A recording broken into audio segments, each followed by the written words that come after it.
Hello, friends. Welcome to this week's episode of Hymn of the Week. We're delighted to be coming to you into your living room or onto your computer from the great room of the Bakerview Church building. Hymn of the Week is a product of Bakerview Church, the vision of Pastor Harry and others who have brought this ministry to you during these COVID-19 days in which we still find ourselves. Well, today's hymn in some ways could be called a summer hymn because it's about a garden. And perhaps many of you spent time in your gardens this summer. And if you go to the scriptures, there are important things that happen in the garden, in various gardens. And I'm going to read to you today from John chapter 20, an important story from a garden where Mary meets Jesus. This is John chapter 20, verses 1 to 18. Early on the first day of the week, while it was still dark, Mary Magdalene went to the tomb and saw that the stone had been removed from the entrance. So she came running to Simon Peter and the other disciple, the one Jesus loved, and said, "They have taken the Lord out of the tomb, and we don't know where they have put him." So Peter and the other disciple started for the tomb. Both were running, but the other disciple outran Peter and reached the tomb first. He bent over and looked in at the strips of linen lying there, but did not go in. Then Simon Peter came along behind him and went straight into the tomb. He saw all the strips of linen lying there, as well as the cloth that had been wrapped around Jesus' head. The cloth was still lying in its place, separate from the linen. Finally, the other disciple who had reached the tomb first also went inside. He saw and believed. They still did not understand from Scripture that Jesus had to rise from the dead. Then the disciples went back to where they were staying. Now Mary stood outside the tomb crying. As she wept, she bent over to look into the tomb and saw two angels in white seated where Jesus' body had been, one at the head and the other at the foot. They asked her, "Woman, why are you crying?" "They have taken my Lord away," she said, "and I don't know where they have put him." At this she turned around and saw Jesus standing there, but she still did not realize that it was Jesus. He asked her, "Woman, why are you crying? Who is it you are looking for?" Thinking he was the gardener, she said, "Sir, if you have carried him away, tell me where you have put him, and I will get him." Jesus said to her, "Mary." She turned toward him and cried out in Aramaic, "Rabboni," which means teacher. Jesus said, "Do not hold on to me, for I have not yet ascended to the Father. Go instead to my brothers and tell them, I am ascending to my Father and your Father, to my God and your God." Mary Magdalene went to the disciples with the news, "I have seen the Lord." And she told them that he had said these things to her. Harry? There is a rich variety in the hymnody of the church. There are those majestic hymns describing God's otherness, his greatness, holiness, transcendence, that bring us to God's throne in worship. There are also the hymns of lightness, gentler and more personal, of Jesus, genuinely human, approachable, inviting, forgiving, accepting, a friend and a brother. We are drawn to Jesus in a mutual relationship of love and devotion. Our hymn of the week, "In the Garden," is such a hymn. The hymn was written by C. Austin Miles, born in Lakehurst, New Jersey in 1868. By training, he was a pharmacist, but his love for music led him to abandon that career and to become an editor and manager of a music publishing company and a writer of hymns. One day he was approached by a publisher with a request to write a hymn that was sympathetic in tone, breathing tenderness in every line, one that would bring hope to the hopeless and rest to the weary. Although he did not respond immediately, the idea continued to simmer in his mind.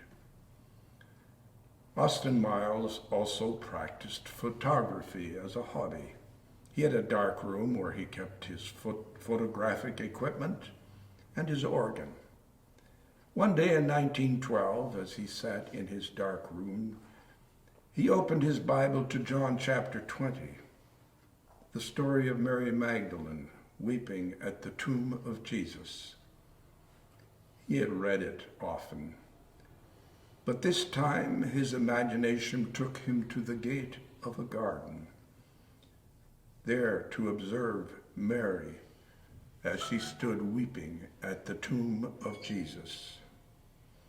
Mary Magdalene was perhaps the closest follower of Jesus. She was the woman whom Jesus delivered from the bondage of 7 demons. She had been forgiven much and loved much.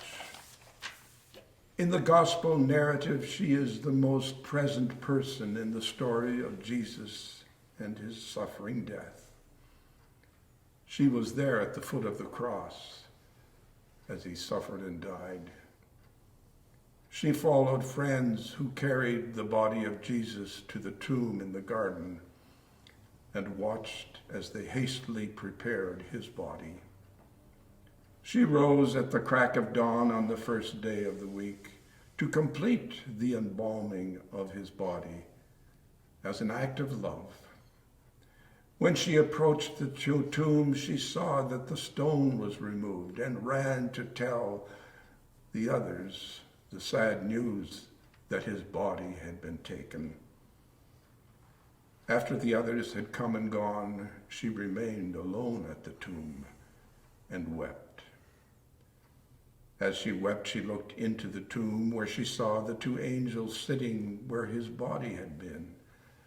They asked, "Woman, why are you weeping?"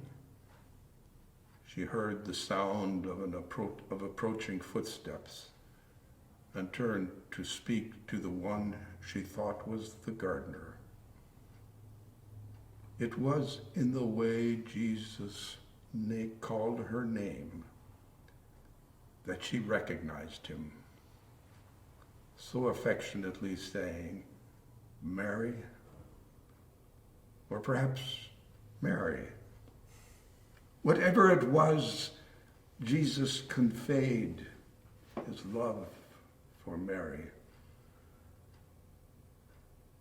And in response, she stretched out her arms and said, "Rabboni," which in Aramaic is something more than just a teacher, but rather, "My dear master." She was the first to announce the good news concerning the resurrection of Jesus. Her message was convincing, not because it was hearsay, but because she had met him and talked with him that very morning. Austin Miles described the impact of that experience. "I awakened in sunlight, gripping my Bible. Under the inspiration of this vision, I wrote as quickly as the words could be formed, the poem, exactly as it has since appeared." That same evening, he wrote the music to the words. The hymn soon became popular. The evangelist Billy Sunday had it sung regularly at his evangelistic campaigns. It was widely sung in campfire services and in churches. It has since been sung and recorded by many artists in many styles. It's also a favorite of one of our Bakerview musicians. Listen carefully as Elsie Giesbrecht, accompanying herself on the guitar, sings our hymn of the week, "In the Garden," by C. Austin Miles.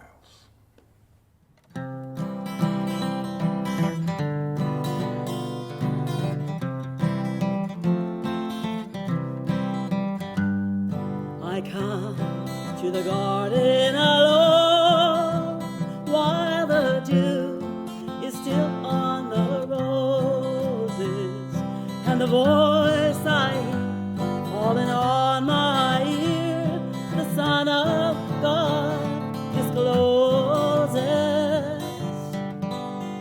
and He walks with me and He talks with me and He tells me that I am His own, and the joy we share as we tarry there, none other has ever known.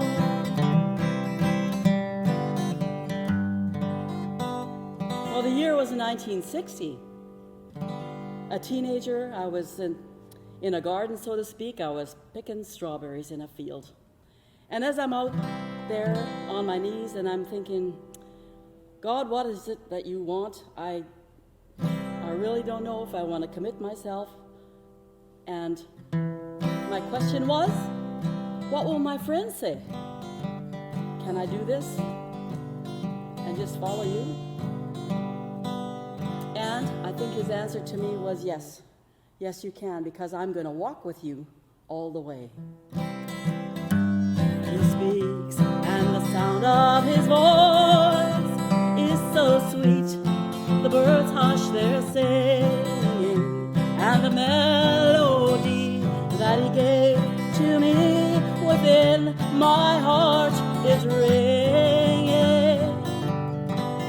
And he walks with me, and he talks with me, and he tells me that I am his own, and the joy we share as we tarry there, none other has ever known.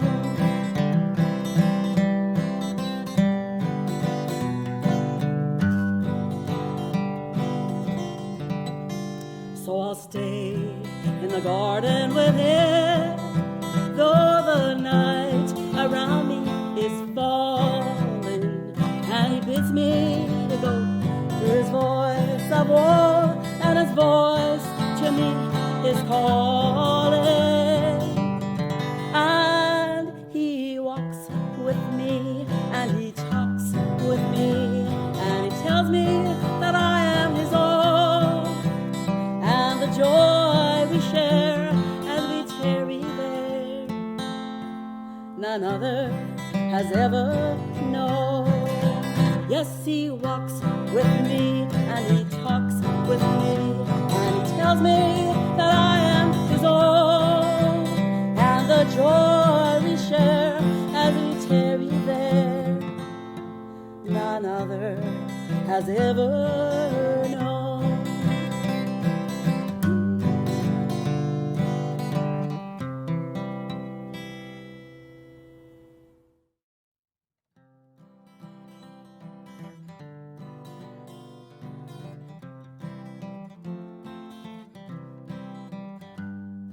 I come to the garden